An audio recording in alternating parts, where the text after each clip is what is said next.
Hey, Shalom Israel, Brother Reggie Jr. here. So today, guys, I'm going to be doing Exodus chapter 21. I'm just picking up where I left off from last time. And I was actually supposed to do this lesson last week, but I was too sick to do it. Monday and Tuesday, though, man, oh my goodness, that was the absolute worst. But pretty much after Tuesday, everything was smooth sailing. I was pretty much just dealing with really bad congestion. It was bad.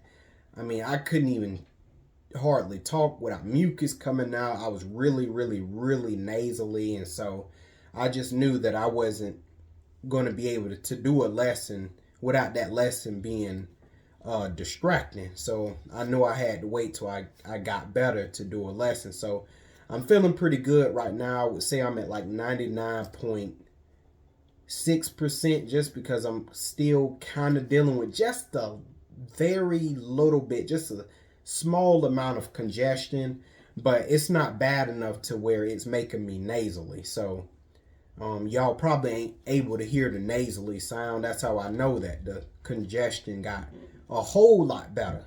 Because the congestion, I think, was at its worst on like Thursday. That was that was horrible, man. That was just like, man. So, but it's good to be back, man. And this is why I always say, Lord willing, whenever it comes to things of tomorrow, because we never know what the Lord's will for us is. You know, I hear people out in the world, you know, they always say, I'm going to be there tomorrow. Yeah, I'm going to be there. For sure, I'm going to be there. But you don't know that. It's up to the Lord. Because, you know, you could think you're going to wake up the next day and do whatever it is that you have planned. And then, instead of waking up in your full health, you wake up with a fever. You wake up with cold sweats, throwing up. See, that's why you got to pay the Most High his respects. You say, Lord willing. And I always say that. And one of the reasons was that Monday of last week. Woke up, thought I was going to wake up, in my health doing good. Nope, I was jacked up, had to take off work and everything. Because you never know. You never know. That's why you always acknowledge the Lord in all things. Because remember, y'all, we are not in control like we think we are. Okay? So that's just a word to the wise. But are we going to go ahead and get into this lesson, guys? Enough about me. We're going to get into this Exodus chapter 21. And we're going to be dealing about the law of servants. But these servants here is your brothers and sisters. That's what we're going to be dealing with today.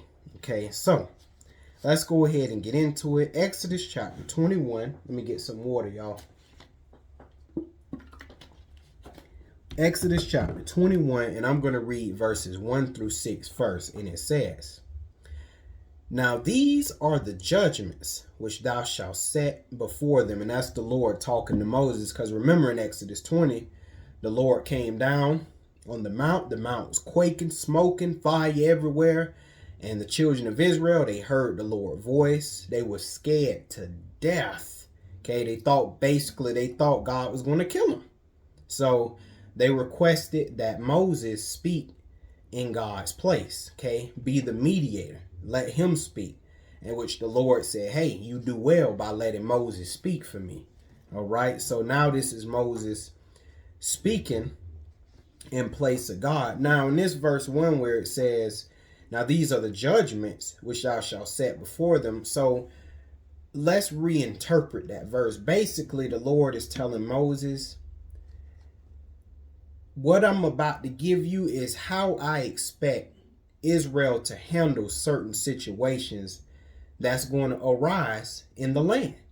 Different disputes, things concerning servants, things concerning violence. This is how I expect the children of Israel to handle these situations. Now, with saying all of that, the Lord does not give us every single possible situation that is going to come up. So what we need to understand is that what we're going to be reading here in Exodus chapter 21 and on regarding about laws of civility and stuff like that is the Lord is basically giving us a formula.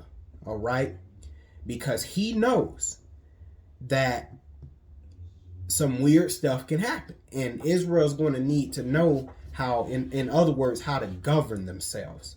So you can't just look at Exodus 21. You can't look at the exact scenarios that happen here and say, okay, these are the laws for these exact scenarios, and anything that happened outside of this, we could just do whatever we want. We can have free reign. That's not how that works.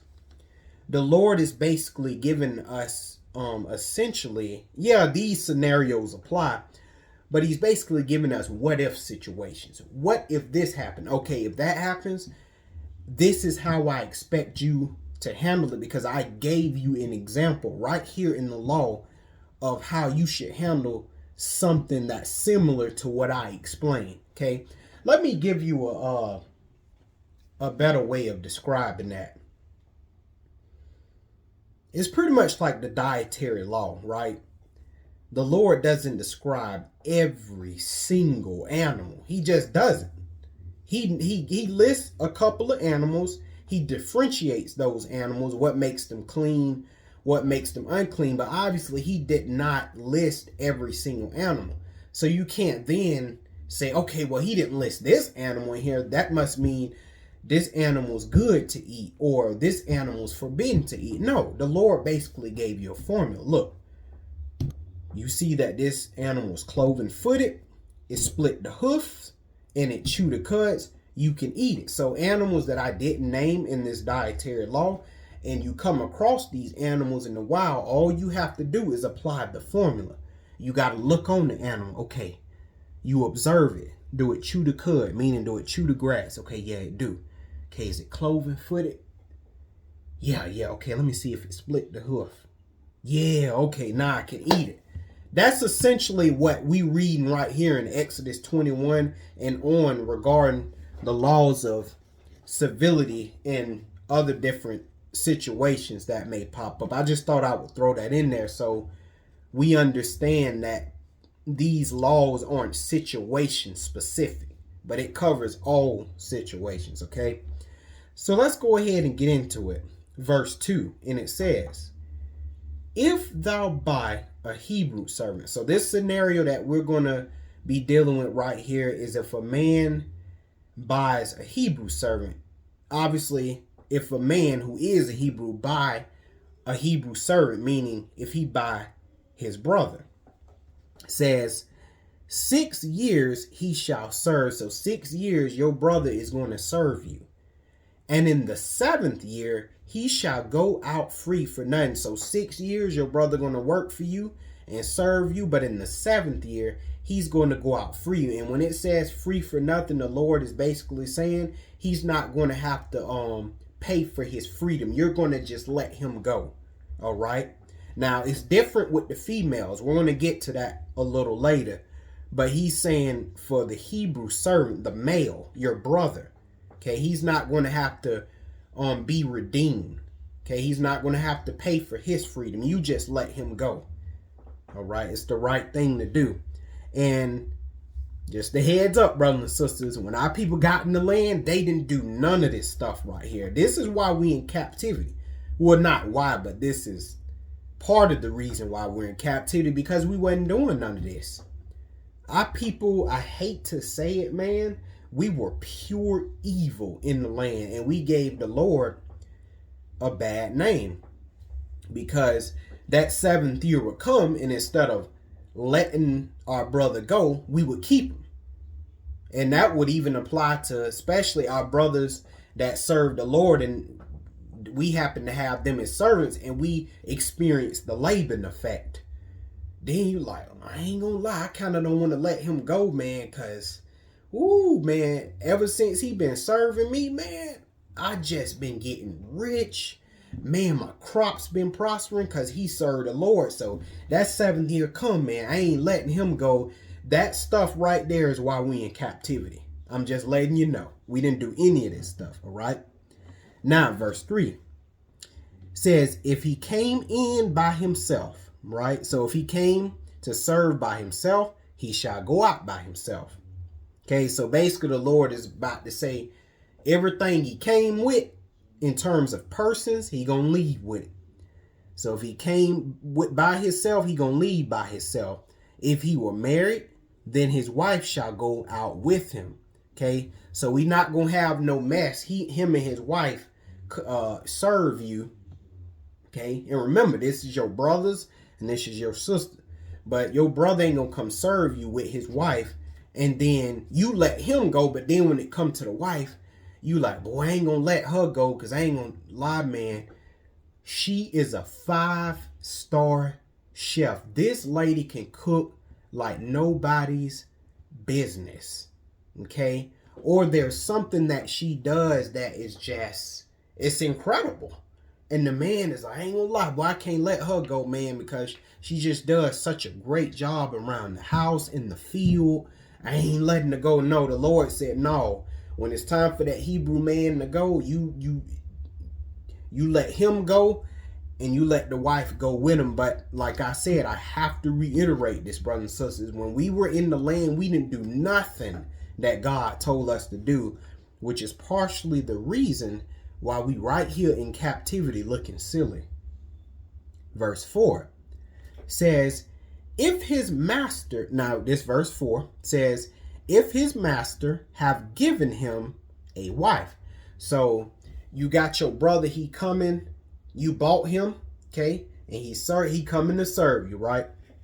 He's serving you and stuff, and during that time that he's there, you give him a wife, because obviously, it's your brother, so it's not like your brother's a robot. Of course, at master and servant, they're going to talk, they going to kick it, because he's still, the servant still got his duty to serve, but at the end of the day, the servant ain't a robot. So obviously him and the master going to be talking, they may get close, and the servant say, man, I really want a wife. I've been looking to something like that. Or he's just a good man. And the master sees that and he like, you know what? I want to give my daughter to this man. Or I want to give another female servant that I have to this man. Okay. That's pretty much what's going on right here. And forgive me, guys. I'm trying to explain this the best that we can. And remember, a lot of this stuff is going to be kind of jumbled up in our minds because we're living in this Western society. So a lot of stuff that we're going to get ready to see is going to be kind of awkward for us because we're not used to having servants and people serving us and stuff. We think it's wrong because that's what Western society told us. But verse 4, if his master have given him a wife, and she have borne him sons or daughters, the wife and her children shall be her masters, and he shall go out by himself. So he gonna still do his 6 years, but when the 7th come, he gonna be free to go. However, even though he had a wife and children, wife that was given to him by the master, and then the children that was born to him in that wife, it's still gonna all be the master's. Why? Because that was the master's servant anyway. Because essentially that wife and them kids are basically still the master's property. Even though the man is married to the wife that the master gave him, hey, that woman still is the property of the master. And then too, whatever children she has also belongs to him. We kind of seen that a little bit with Abraham, right? You had servants born in the house, different stuff like that. It's no different. It's the same thing when it come right here. But the Lord say, hey, that wife and them sons and daughters, that's still gonna belong to the master. Why? Because if it wasn't for the master anyway, that man would have never even had that woman to wife in the first place, let alone have children. Hope I explained that well. Verse 5. And if the servant shall plainly say, okay, this is upon when it's time to leave, 7th year comes, says, and if the servant shall plainly say, I love my master, my wife, and what my children, I will not go out free, meaning I don't want to leave my master.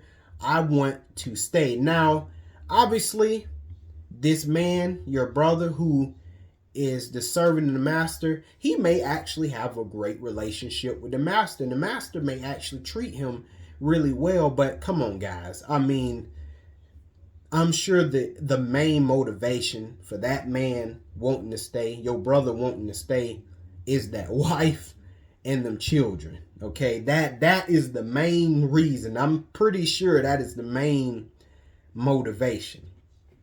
Okay, verse 6.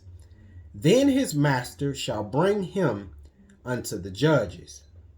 He shall also bring him to the door and unto the doorpost. And his master shall bore his ear through with an awl, and he shall serve him forever. So an awl is basically a special piercing instrument that they use to basically brand that servant. Basically, this man or this woman is the permanent property of this master. So basically, this Hebrew servant here just decided, I want to stay with my master because I like him.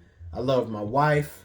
I love my children, and I want to stay with them, and I want to be with him. So, hey, he decided to go through and just go ahead and permanently serve his master forever. And basically, that all and all that, like I told you, it's a branding. And the reason why that was done before the judgment is the judges is because that ratified, or crap, I forgot the word for it. It ratified, or it solidified. I'm like trying to find the word for it, and I can't find the word for it. It basically ratified the agreement. That's the best way I can put it. Okay, ratified the agreement, so that way, the man can't come back later and say, oh, he forced me to be a servant and all.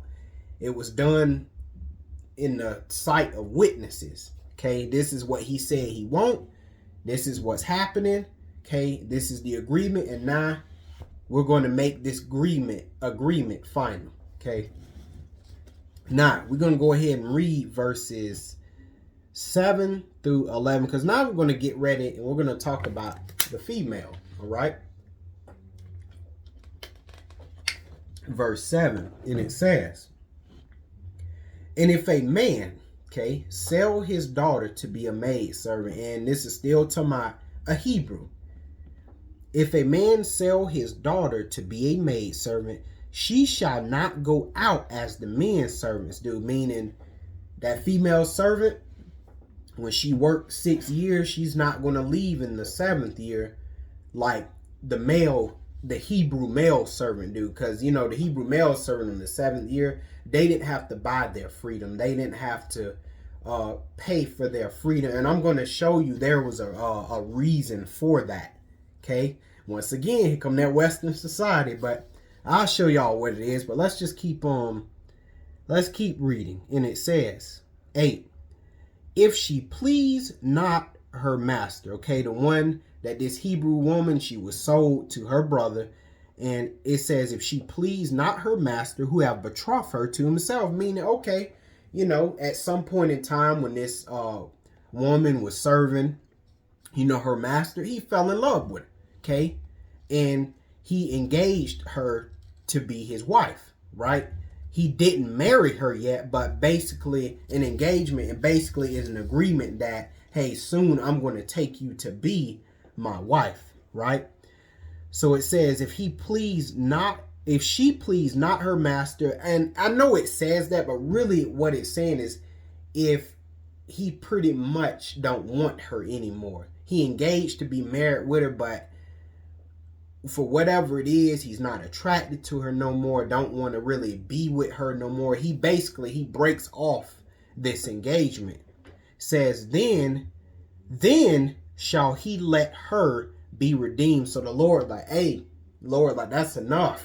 Once he break that engagement from this woman, the Lord basically like, she's going to stop serving you, and you're going to go ahead and let her be redeemed. Now, you may ask yourself, I don't get it. How come the Hebrew man, when he's serving after 6 years, when the seventh year come, he gets to just leave for free. But when it comes to this woman, she has to be redeemed.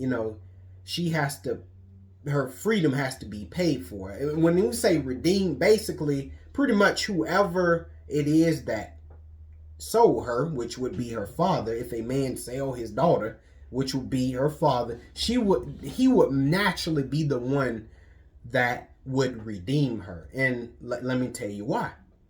Because see, back in those times, see, the women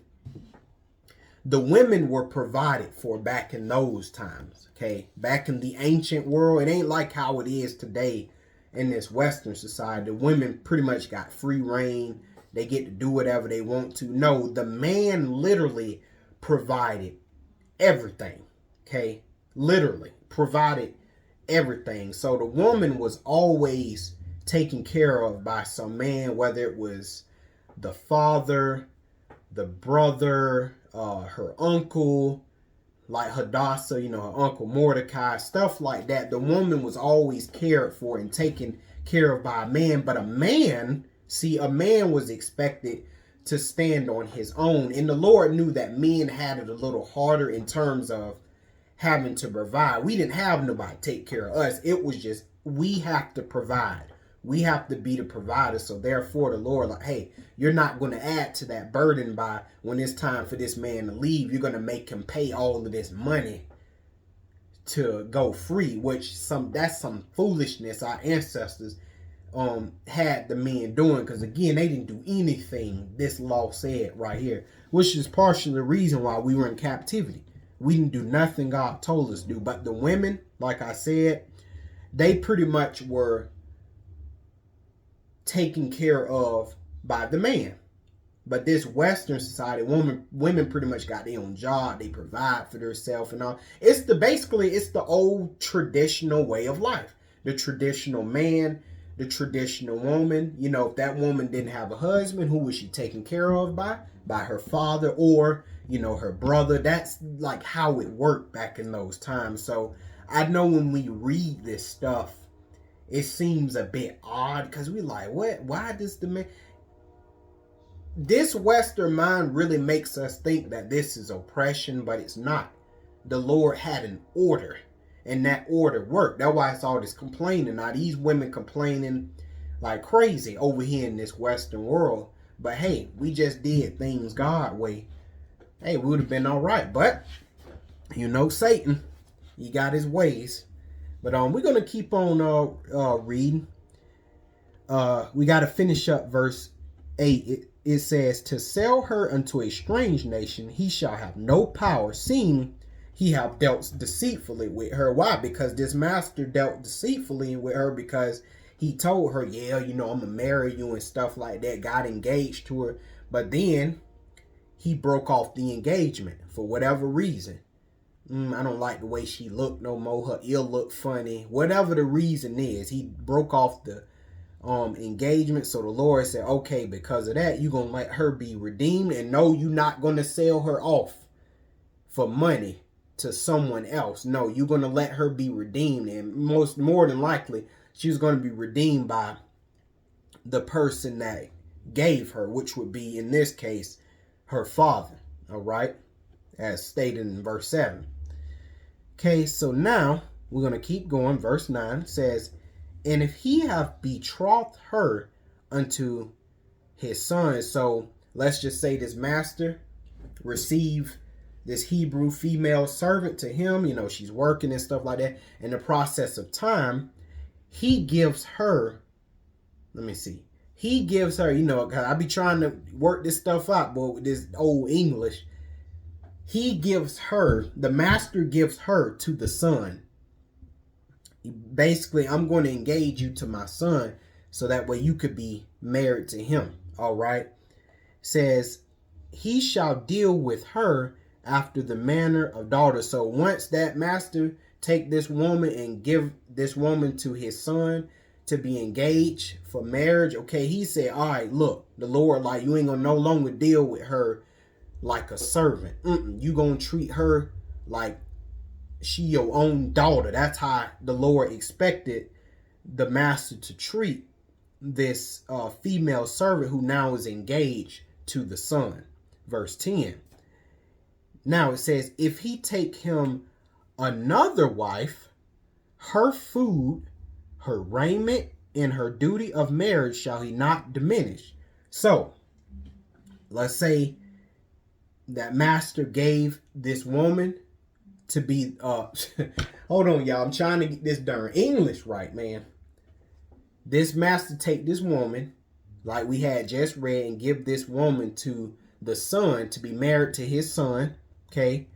And, you know, get married and all of that stuff like that. But then the son takes a second wife, okay? Again, multiple wives.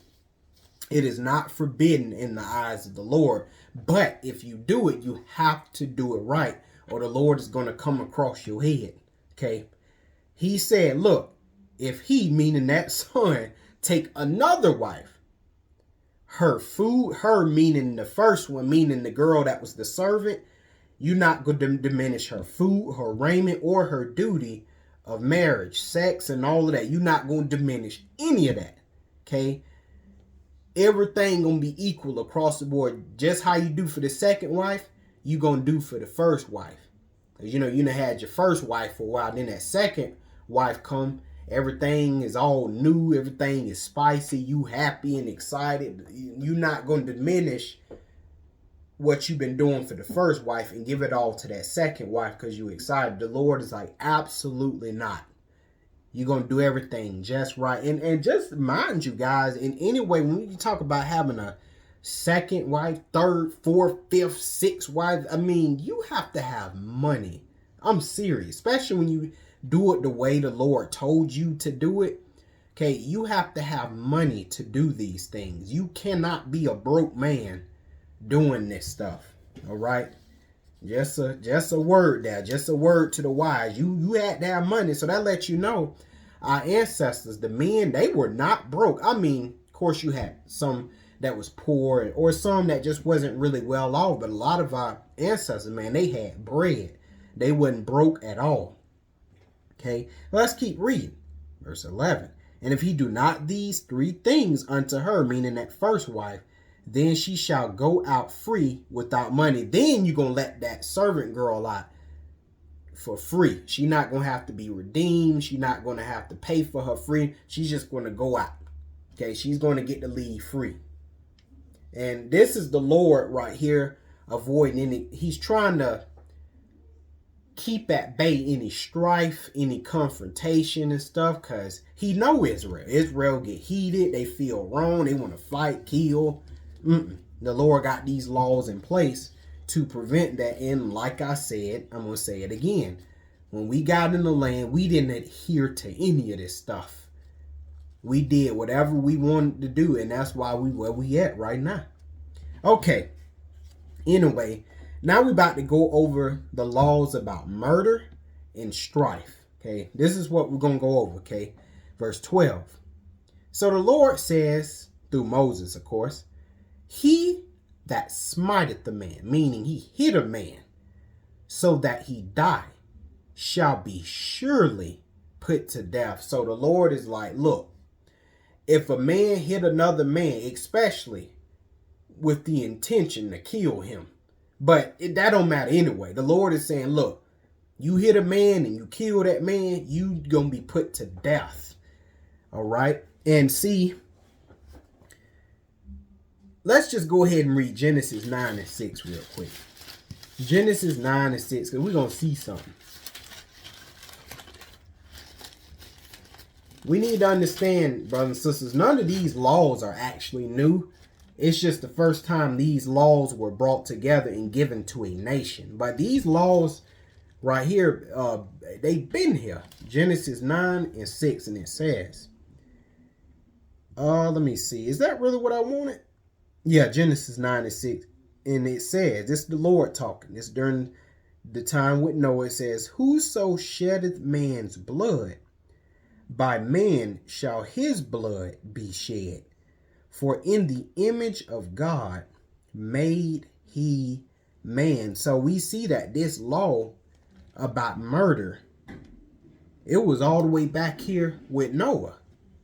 How can that be? That's because the law was always around, brothers and sisters. So the Lord like, look, hey, you shed somebody's blood, you killed them, you gonna be killed. And see, that right there is why Cain, remember Cain and Abel, remember Cain? That's why Cain was so scared and feared for his life. Why? Because that law was even back then when he was alive. Let's go real quick to Genesis 4. And I'm going to read verse 14. Let's read 13 and 14. It says, and Cain said unto the Lord, my punishment is greater than I can bear. Behold, thou hast driven me out this day from the face of the earth, and from thy face shall I be hid. And I shall be what? A fugitive and a vagabond in the earth. Okay? Meaning people going to seek for Cain. And what happened when they catch him?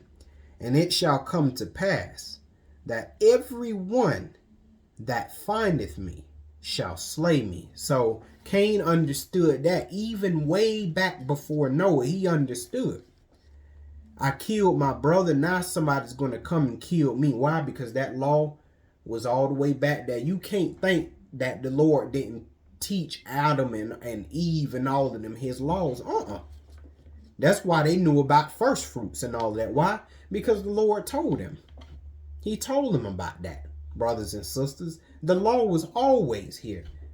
But see, this is the first time a nation, like a nation of people, is getting these laws. All right? But let's keep going, guys. I don't want to stay. 13. And if a man lie not in wait, but God deliver him into his hand, then I will appoint thee a place whether he shall flee. In other words, this is pretty much like if an accident happened. Okay, let's just say a man is, he's swinging the axe at a tree because he's trying to bring this tree down. And let's just say it's a double-ended axe. So not only is the axe in the front, but it's an axe in the back as well. And he just, boom, he just hammering away. And then another Hebrew brother or sister come walking and they're not paying attention. And you swing this axe backward and cling, it get caught in his head or get caught in her head and it kill him instantly. Okay. The Lord is saying, look, I'm going to have a place where you can go. And the Lord is going to actually explain this a little bit more in detail, a little further on in the Bible. But basically, this is if that's an accident. What the Lord is basically saying, okay, I'm going to have a place to where you can flee. And that place ended up being set up during the days of Joshua. So let's go to Joshua 20.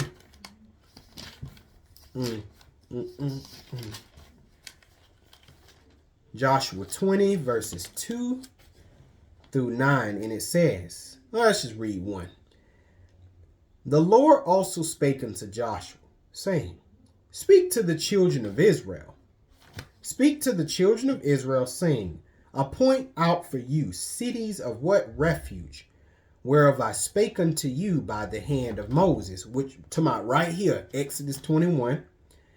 It says that the slayer that killeth any person unawares and unwittingly may flee thither, and they shall be your refuge from the avenger of blood. So yeah, that's all I want to read, verse 1 through 3. And so we see during Joshua time, they set up them cities of refuge. So if you killed the man or you killed the woman by accident, you had somewhere to go, because that avenger of blood, which would be that person's brother, daddy, mama, cousin, auntie, uncle, like somebody coming for you. Like they like, nah, he gotta pay. I don't care if it was an accident or not. I love my nephew, niece, daddy, mama, brother, and they killed him or her. They like, this person gotta die. So hey, Lord said, I'm gonna give you a place to flee, because that person gonna be mad, boy.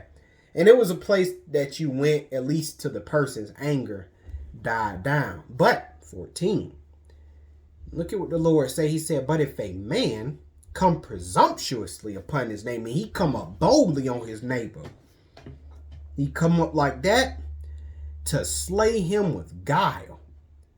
Thou shalt take him from mine altar, that he may die. Okay, so in other words, that's funny because we seen that with Joab, but the Lord, like, look, he tried to, he kill his neighbor on purpose. He purposely do it premeditated and everything. And then he tried to run to one of these cities of refuge or run to a place where he got sanctuary. No, the Lord, like, you gonna go take him and you gonna kill him. He got to die, right? Verse 15. And it says, now, all right, here we go. Now, these for the children. Now, what I'm going to read is not just for the children, but these are for adults that have parents. Let's read this now. 15. It says, and he or she that smiteth his or her father or his or her mother shall be surely put to death. Now, this is when a lot of people get excited. Yeah, these little kids, they hit me and they getting put to death, stuff like that. No. Show me right here what age the Lord put with this scripture right here. What age did he say?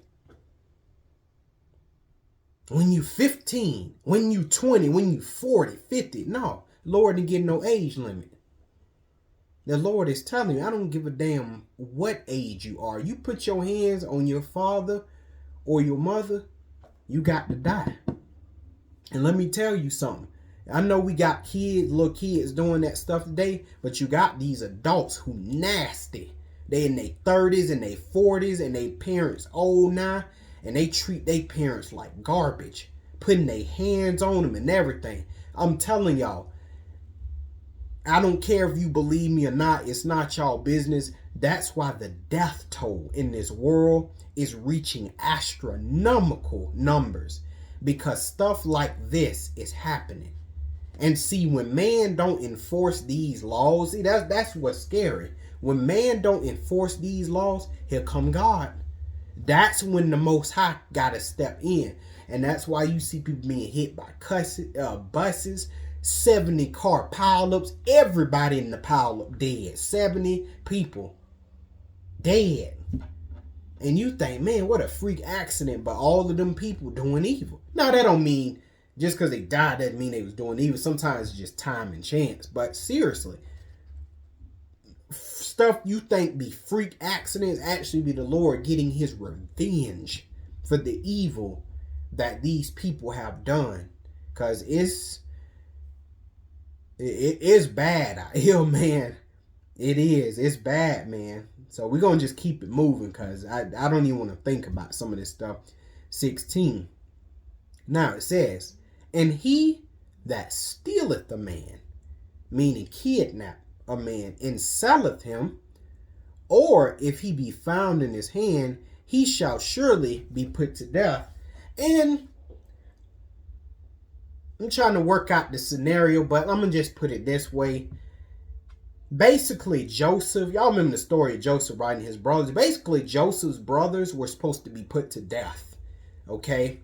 And it was funny because the Lord put all of Joseph's brothers in his hands. Now, if Joseph was wicked, he probably would have killed every last one of his brothers, all of them, for that evil that they did. Because really, what they did was actually punishable by death. However, Joseph, being a godly man, understood that, everything that happened to him and everything, regarding his brothers, selling him as, well, not intentionally, but selling him and stuff like that. He understood that it was all a part of God's plan. But what they did, man, that was serious right there. And you're not going to always have a Joseph. I'm going to just put it that way. You're not going to always have a Joseph to forgive you. So we got to understand that your actions have consequences. Verse 17. Now, he that curseth his father or his mother, meaning a man or a woman that wish evil upon their parents. You got a lot of people like that. Man, I wish my parents or I hope they get.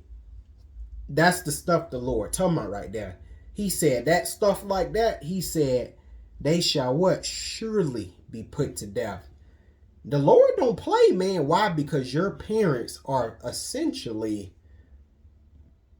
in the place of God on this earth for you. So the Lord takes you dealing with your parents a certain way. He takes that very, very serious, man. So when it comes to your parents, you got to be really careful. And again, we got to stop applying this to little kids, because we keep on, these little kids. No, man. He's talking about you, the adults, because a lot of y'all, you get in your 30s and your 40s and you get arrogant. Your parents get older and you get arrogant because I'm big now. I'm old now. I can say what I want. I can do what I want. I'm telling you, you better be careful, because the Lord is listening and he watching everything you do concerning your parents. And I'm telling you, he will split your wig. I'm telling you, this is why we see this death toll out here. Because every day the Lord's laws are being transgressed. And look, men are wicked, so they're not enforcing any of God's laws. So who gonna enforce God's laws? He is. He gonna send them angels and he gonna make stuff happen. That's why we see what we're seeing today. Verse 18. Now, here we go.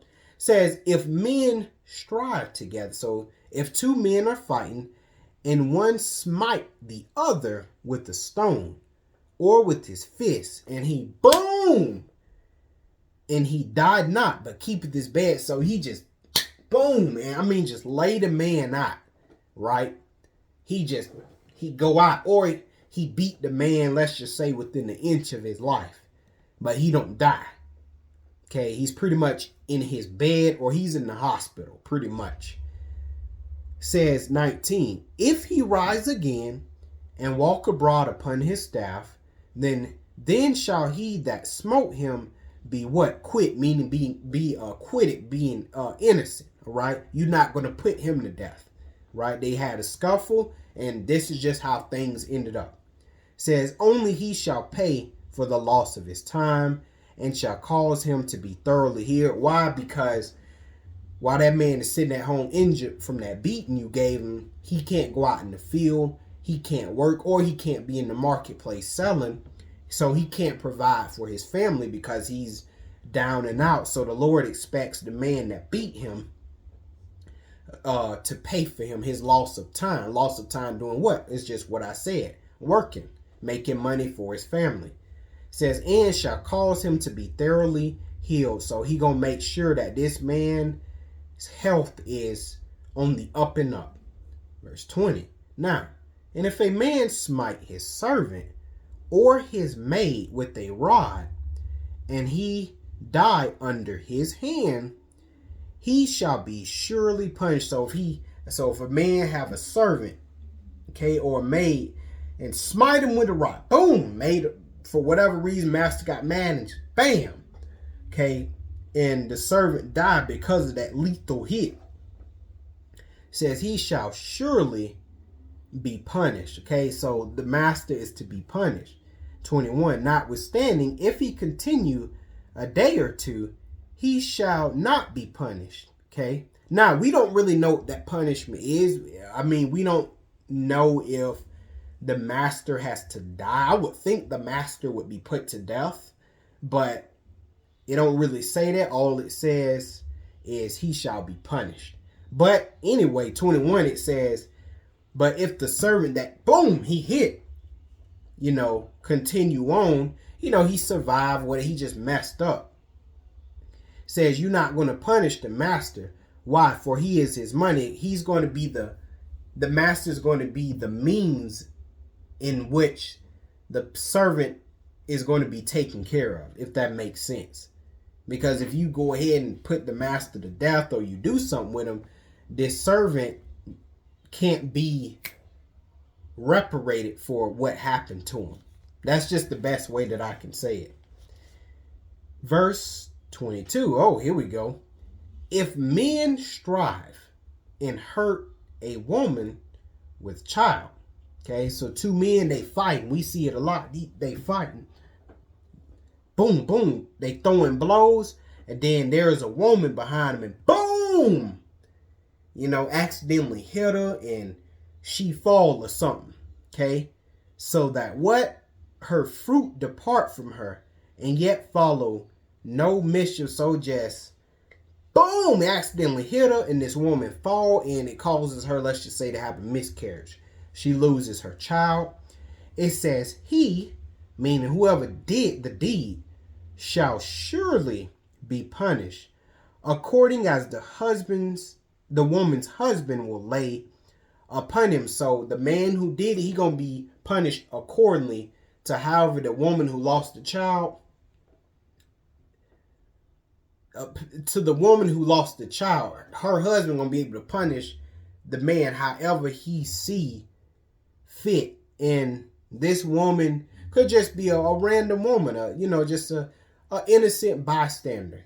She witnessing everything go down to me and fighting. They run into her. She lose the baby. Hey, this woman's husband's gonna be able to judge the man, or both men, if they both fell on her and something like that, or did something and she lost the baby. Okay, and then on top of that, it says he shall pay as the judges determine. So he's gonna have to give this husband money for the things that happened. 23, and it says, and if any mischief follow, meaning any harm follow, then thou shalt give life for life. In other words, not only the child die, but let's just say the woman dies. You hit her, and let's say she falls back and she hits her head on the wall, or she hits her head on a stone step. Boom, killing her instantly, or something like that. Then the Lord is like, okay, the man or the men, whoever did it, gonna get put to death. And it continues, the Lord continues by saying, what? Eye for eye. So you, boom. So basically, whatever happened to the lady, gotta happen to the perpetrator. So, y'all fighting, boom, she get hit in her eye. She lose her eye. Both of the men, y'all eye finna be gone. Boom, you hit in the tooth. Psh, tooth fly. Guess what? You gonna knock both of their teeth out. Hand for hand.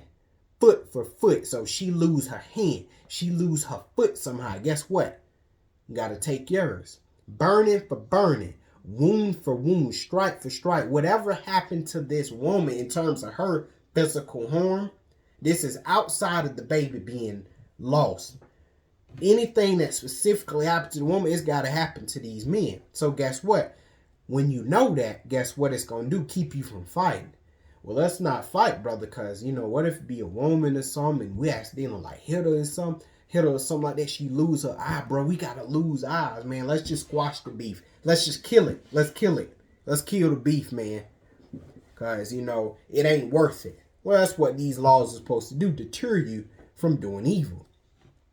Now, 27, and we almost done, y'all. We reading the 36, verse 27, and it says, 26, and if a man smite the eye of his servant, bam, and the eye, or the eye of his maid, bam, that it perish, okay? So they lose their eye, or they just lose their eyesight. He shall let him go free for his eyesight. Not in this case, it's for the woman too. They're gonna go out free for the sake of their eye. Okay, 27. And if he smite out his manservant's tooth or his maidservant's tooth, he shall let him go free for his tooth's sake. And remember, guys, a lot of this is to stop murder, because obviously the man or the woman, they're going to want some kind of revenge after being treated like that. That's why the Lord said, hey man, just go ahead and let them go. Let them go peacefully. Don't try to hold them on. Just let them go, because Israel, they're going to seek some kind of revenge or something. So he said, hey, for that sake, just let them go. Now, verse 28. Now, and I'm pretty sure that doesn't just apply to Hebrew servants, but it also applied to other servants. Because remember, we had servants of other nations as well. And the Lord said, hey, when stuff like that happen, go ahead and let them go, man. Don't hold them. 28. Here we go. If an ox gore a man or a woman, that they die, then the ox shall be surely stoned. His flesh shall not be eaten. But the owner of the ox shall be quit, meaning he'll be innocent. He'll be cleared of what was done. But the Lord said, make no mistake, this ox gotta die. Not, my favorite ox is so hard working. This is the best ox I got, and it accidentally killed the man or woman. But come on, man, we can't kill my ox, man, because it's the best ox I got. Ain't none of that. The Lord said your ox gotta die. It has to die. Either it's gonna die or you gonna die. That's how it's gonna work. 29. But if the ox were wont to push with his horn in time past, so let's just say this ox had a history of violent behavior, and it have been testified to the owner. Hey man, your ox, man, be trying to gore people, spear people, and really hurt people, man. You have to do something about your ox. And he have not kept him in. Okay, so the owner know of this ox's violent behavior, and it was told to him.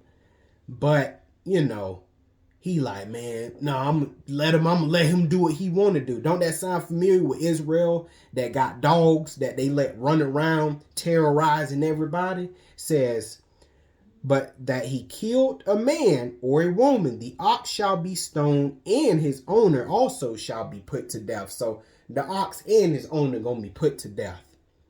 So, hey, you've been warned about your violent ox, man, and you still got this ox out here terrorizing people. And so, hey, the Lord, like, look, this ox that you've been warned about, if he kills somebody, not only is this ox going to die, you're going to die. Why? Because that ox killed a person, and that death could have been avoided if you did what you were supposed to do. Therefore, you got to go see God early.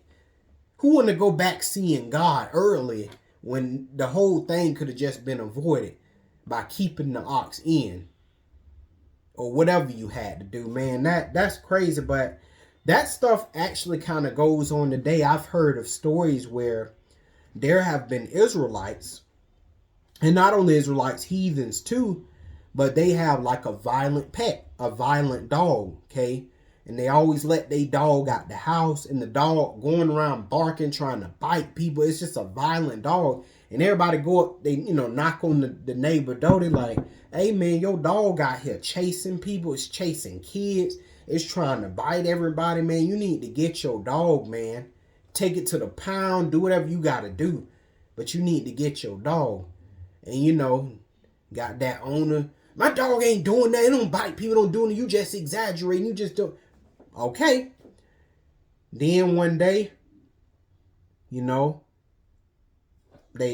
hear is knock on the door, man. Open up the door. It's the police. Hey, sir, ma'am, we just want to let you know that your dog actually just killed the child.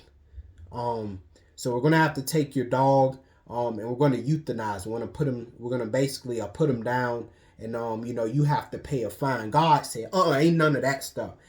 The owner ain't paying no fine, nothing. The Lord, like, you're gonna put the dog to death.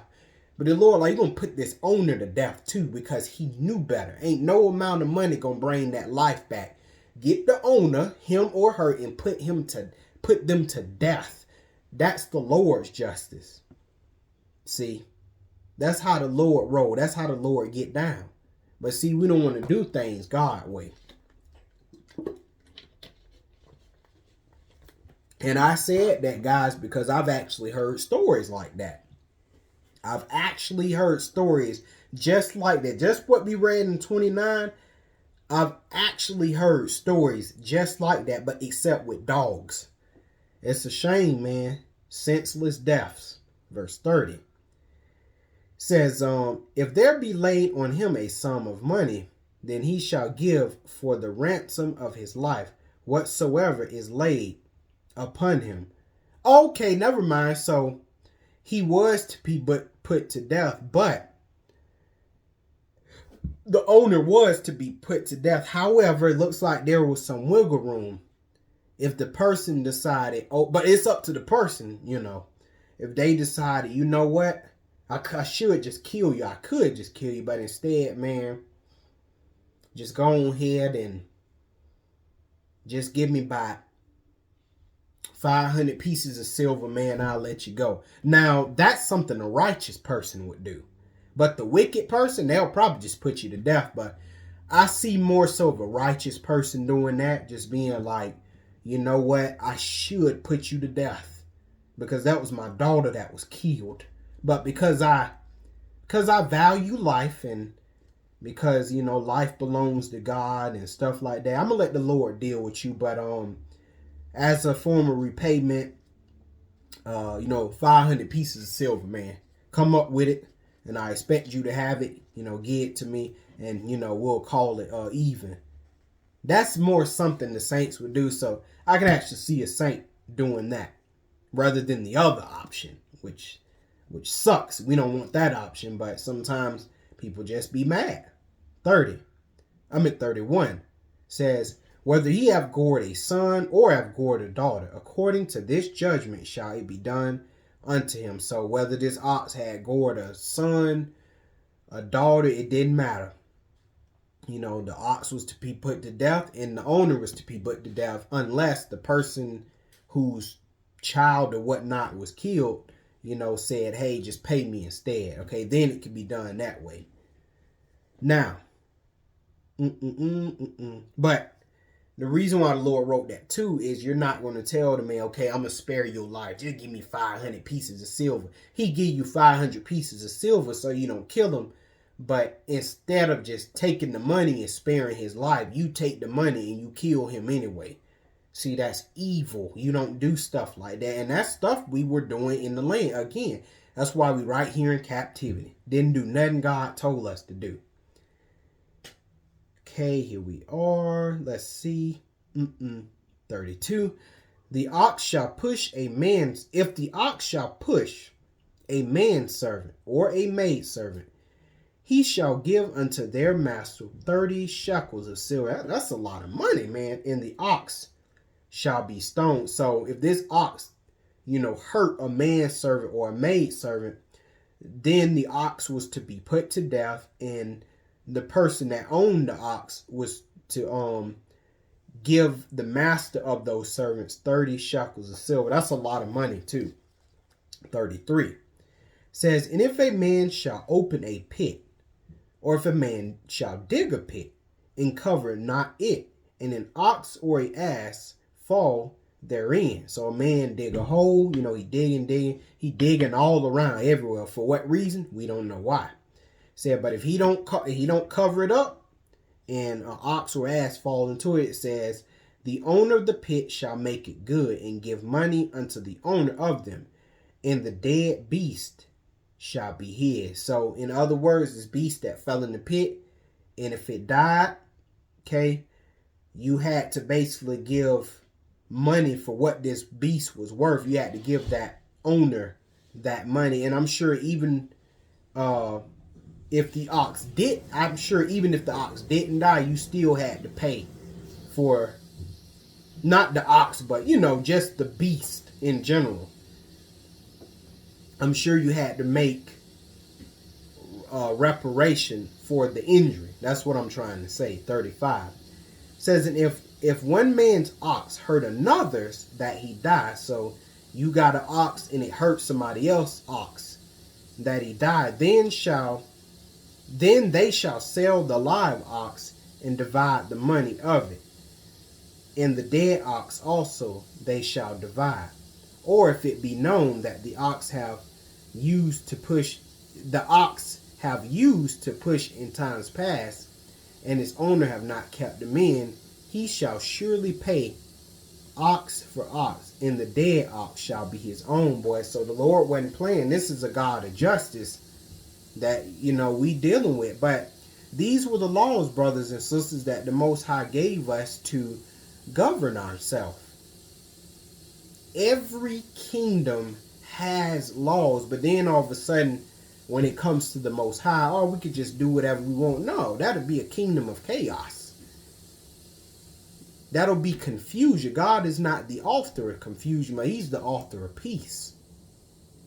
And peace comes by way of order, and order comes by way of law. And what is law? Laws are rules. Rules to do what? To govern you. So it's as simple as that, brothers and sisters. But that's it for this video, guys. And Lord willing, I will see you in the next one.